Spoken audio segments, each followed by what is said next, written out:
so that at the end of the day, I finally got to like brush my teeth and floss it, and I got the meat out, and I'm like, oh my gosh, it felt so good.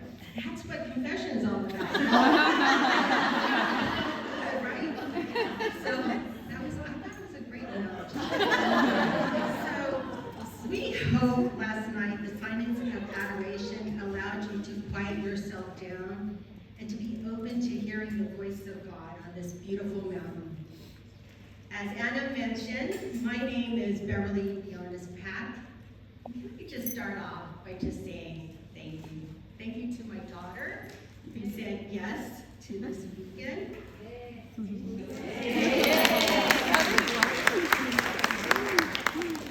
What led you to come to this retreat can be many reasons. Perhaps you were curious about the theme, become who you are. It may have been that you lost some part of yourself and you are ready to reclaim what is true. It may be challenges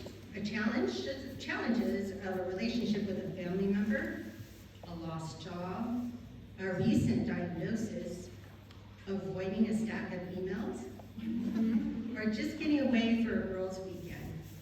No matter what the reason, I assure you, it was divine grace that called you, as it was grace for me to give this talk.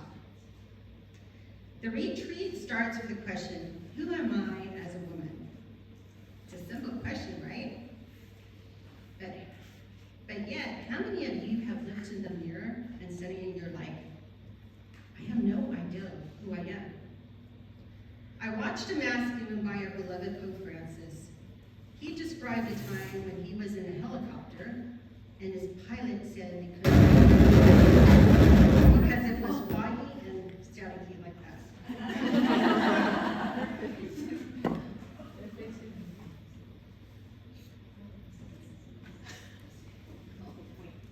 Okay, let me start all that over because you're going to lose the story. He described a time when he was in a helicopter and his pilot said they couldn't land because it was so foggy. They circled around for an hour. Then the pilot saw a small opening, trusted his ability, took the chance, and they were able to land safely. Pope Francis says that sometimes this is us, circling around aimlessly. He says God gives us openings. We just need to recognize them. As women, we often find ourselves circling in this fog of our different roles. Daughters, sisters, wives, mothers, doctors, teachers, businesswomen. The list goes on. And when we are asked, how are you? We often reply, I'm super busy. Sometimes we even say, we're crazy busy. Who wants to be crazy? And yet we wear it as if it's a badge of honor. Sometimes our busyness creates a false sense of purpose, a feeling of importance. These roles and labels can be taken away just like that.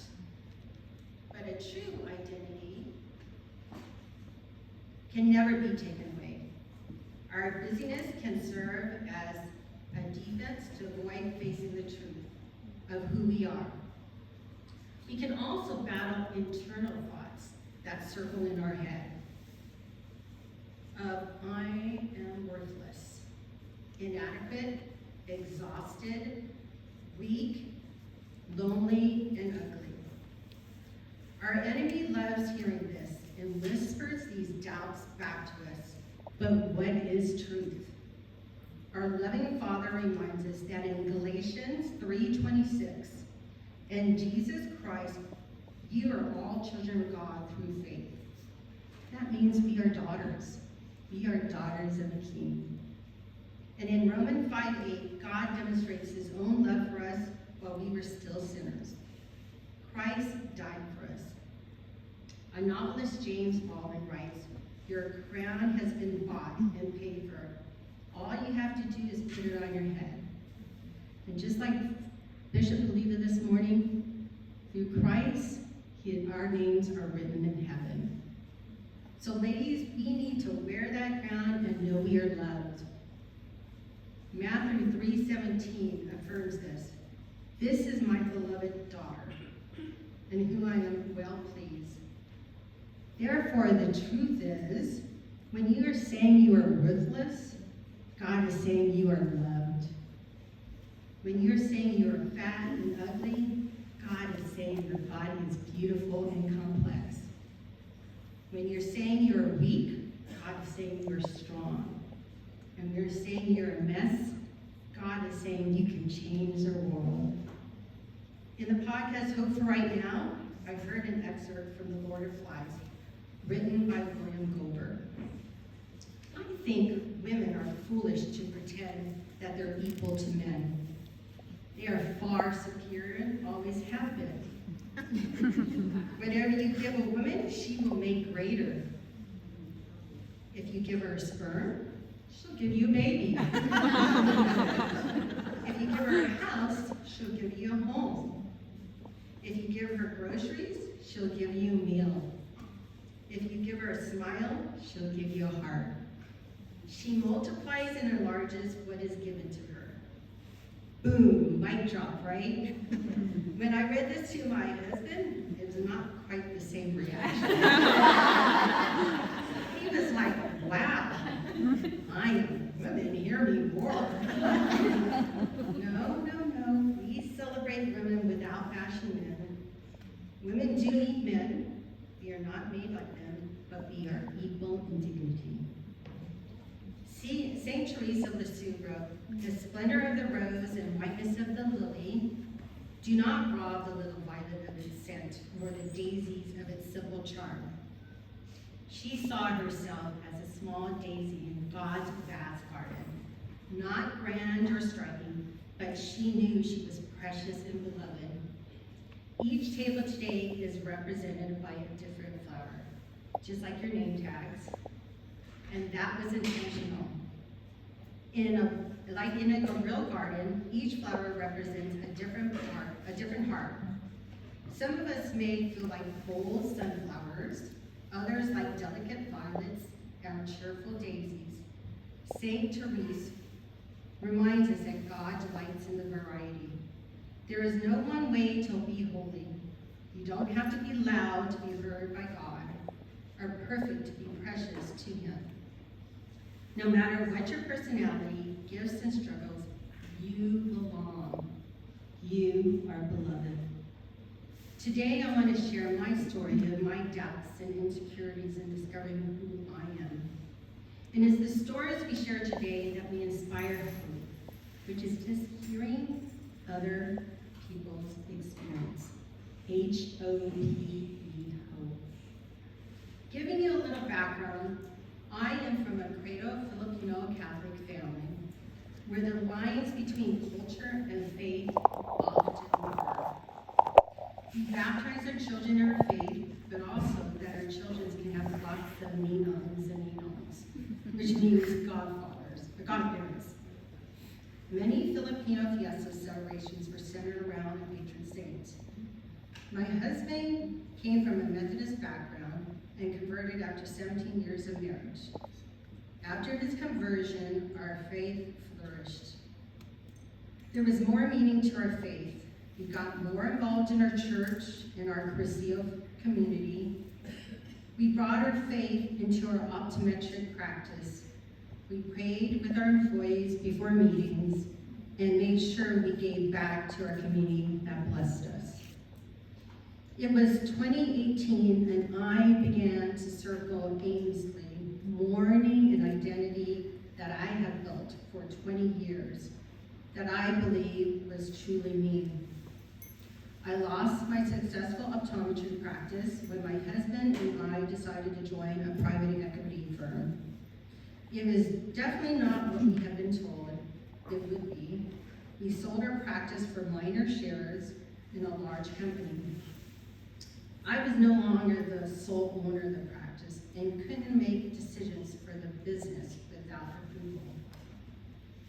For the first time in 25 years, my husband and I weren't working together as a team because he was still involved in the private equity board that no longer needed me. I no longer held those roles and responsibilities. It felt like a bandage being ripped off. It was painful and hurtful. Then it was March 2020, yet the COVID-19 pandemic. It was such an awkward time, right? Wearing masks, hoarding toilet paper, and just avoiding eye contact in the fear of catching the virus. We had to isolate ourselves from everyone and able to see family and friends. Optometry was not considered essential care. So they closed my office. I couldn't even see my patients. These identities of who I am, a business owner, a business partner, and my business partner with my husband, and now a doctor, felt gone, just like that. Felt lost and depressed. God, we prayed about this venture. Why was this happening? I'm 55 years old, and I don't know who I am anymore. I know that sounds extreme, but that's what I was feeling at the time. I was angry at the company and at my husband. My friends and my sister, Linda, can attest to that. Thank you for putting up with me. I tried hard to prove my worth to the company by training the new out-of-the-industry corporate leaders. The words of a 35-year-old corporate senior vice president kept replaying in my head. I started thinking, maybe she was right. I'm not experienced in executing a program across a large platform. I felt rejected.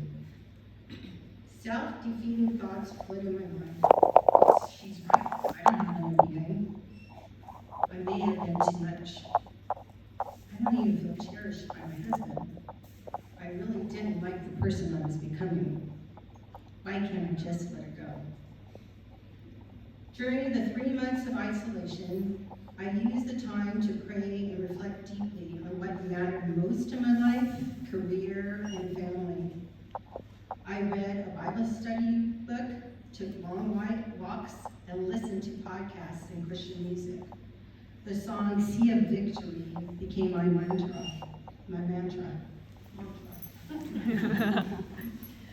When the darkness falls, I won't prevail. The God I serve knows only how to triumph. My God will never fail. You take what the enemy meant for evil, and you turn it for good. I had to trust that God would turn all of this for good.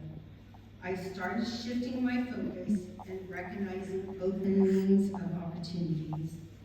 I joined the Optical Women's Association, where I could use my creativity and develop a national program called Coffee Break that connected women across the United States during the pandemic. I also joined the virtual Toastmaster Club to improve my public skills. I accepted the role of Director of Charitable Outreach for the company, which eventually led to securing $250,000 to create the initiative Neighbors Helping Neighbors to provide free eye exams and glasses for those in need in 59 practices. I kept myself busy, distracting my mind from the company's leadership board. After 3 months, the doors were opened, and I was able to start seeing patients. Within weeks, I got COVID. I was probably among the first group to be infected by the virus, probably patient 15, I think. But surprisingly, I was the only one in the family who got COVID. The king-size bed that provided 6 feet of distance and the state of my relationship, my husband didn't, was good for the virus as well. It was a scary time. There was very little knowledge about the virus. I lost my sense of smell and taste, and my body ached. I would wake up constantly checking if I could breathe. I was quarantined for 14 days. I sat alone in the silence of isolation. Talk about being forced in a classroom of silence, as author Matthew Kelly often refers to, silence as being important to hear the voice of God. I realized I was never silent. I went from complaining and being angry to being busy, even though it was for good, to being fearful. I said, God, where are you? Lying in my bed, I looked at the cross in my room, and I finally heard his voice. Don't believe the lie. You are not alone. In your suffering, I have always been with you. The Bible study that you read during your isolation, Walking with Purpose, Fearless and Free, written by Lisa Brittenmeyer, believe it or not, her family, the Brittenmeyers, owns the private equity that funded the initiative, Neighbors Helping Neighbors. In your suffering, you were surrounded by love. Friends and family dropped off food for you and your family. Many of them here are here today. Thank you. They called and texted daily, saying that they were praying for you. Your family, your husband loves and cherishes you. He went into your room every morning to take your temperature, check your oxygen levels, and give you food, risking the chance of contracting the virus himself. You were not rejected. You were just redirected. In your suffering, it was an awakening and deepening your love for me. Okay, since my daughter is here, I have to come clean, because she may call me on this. So after this beautiful moment with God, I finished the rest of my 14 days of quarantine by the pool. In my defense, they did say that the sunlight was healing to COVID. Yes. She's agreeing. With the margarita. I returned to my office with a renewed heart, more aware of my community's needs. Many had lost their businesses, jobs, and loved ones. One family, part of the Neighbors Helping Neighbors program, lost a 46-year-old husband and father to COVID. He was survived by a wife, a 13-year-old adopted daughter, and a son. And during the son's exam, he told me he still hears his dad's laughter. Despite their tragedy, this family still expressed gratitude for the program's generosities. These stories touched me deeply. In 2023, I was honored with a prestigious award for the programs I created. I started feeling nervous before my acceptance speech, but the Sunday before, the gospel was about the story of the woman at the well, which was Susie's, in 2013, her retreat. I remember I was so nervous, my voice quivered. Then that was God's voice saying, not this time. Standing in front of over 400 people from the optical industry, I stepped into the light with an assured voice, knowing that my deeper encounter with God had changed me. He knows my name. He saw my heart and made something out of nothing. St. Edith Stein says the world doesn't need what women have.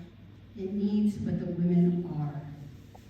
Women bring what this world desperately needs, a woman's heart. St. John Paul II coined the phrase feminine genius. He says the church gives thanks for all the fruits of feminine holiness, which are sensitivity, generosity, receptivity, and maturity. The feminine heart is our superpower and the very intentional way that the Lord has placed it within you. When we fail to recognize our hearts and acknowledge our gifts, we fail to do the will of God. We fail to be who we were created to be. Make no mistake, God loves women. He chose our Blessed Virgin Mary. She was open and receptive to God's word, received them in her heart, and received them in her body. Sometimes we ask ourselves, who are we meant to be? My first roommate from UCSD, Karen, was trying to find me during the pandemic, another blessing. Karen remembered my first name, but couldn't recall my last name. She Facebook messaged me hoping that she would have the right Beverly. That was a miracle in itself. We managed to reconnect and started catching up. We were both biology majors when we lived together, but she took a different path and is now a judge in Compton, an author, and a Christian minister. I shared with her about my family, optometry, and where I am now. She must have heard something in my voice because she suggested, why don't we have a standing call every Monday at 4 o'clock? This is what we call the gift of sensitivity. You know how sometimes as women we can enter a room and sense the atmosphere? She acted on that gift and sensed I was in need. She dedicated her Mondays to listening to my challenges in my practice and family, showing the gift of generosity. I literally cried. I didn't realize how much I needed that sisterly love. My dear friend had a difficult childhood, fatherless, foster homes, and abuse. But through scriptures and prayers, she opened herself to receive God's love. Her openness to love enabled her to mentor many law students and to offer me spiritual guidance. This is receptivity. Our receptivity to God influences how we receive others. Her sorrow over losing her son a few years ago never stopped her from loving our children maternally, sharing boldly how God showed up in her life, and helping children in her courtroom find programs to get them off the streets. She was a perfect example of all the traits of a feminine heart. After studying the feminine genius, I now ask myself each day, how can I use my heart of sensitivity, generosity, receptivity, and maternity? Just a couple of weeks ago, I was at daily mass on Wednesday. Afterwards, I usually rush off to work. I happened to stop and talk to one of the parishioners. Then another parishioner stood next to me and said she just wanted to say hi. Normally I would say my goodbyes and rush off to work, but I said she was sad. So I asked her if everything was okay. She broke down and cried. I hugged her, and she said her sister was recently diagnosed with breast cancer. I walked her out to Our Lady of Lourdes grotto and said a short prayer. And guess what? God is good. I wasn't late for work. I know that God blessed me with my positions and that the big awards I receive are all for His glory. I realize that I worry too much about what the next big thing will be and what my purpose is. The aha moment is that I only need to use the gifts I was blessed with and the identity of the feminine heart, which would lead me to who I was created to be and who I am. We are all called to create a community of meaningful encounters. Let your heart guide you. Notice and see a lonely elderly person. Perhaps a brief conversation will lift their spirits. Share a meal with a struggling friend or neighbor. Use words of encouragement to someone who is depressed. Offer forgiveness to someone who hurt you. And demonstrate compassion to a teenager who may be suffering from anxiety. Don't have blind spots. Don't be fixated on yourself. See what God sees. Tony Robbins, in the series She is Unstoppable, said that identity is the controlling force of your whole life that is within you. That controlling force is your heart. The same God who created the mountains, the rivers, the stars, and the entire universe looked at the world and said it only needed one of you. As St. Catherine of Siena said, be who God created you to be, and you will light the world on fire. Thank you, and God bless you, good and faithful daughters.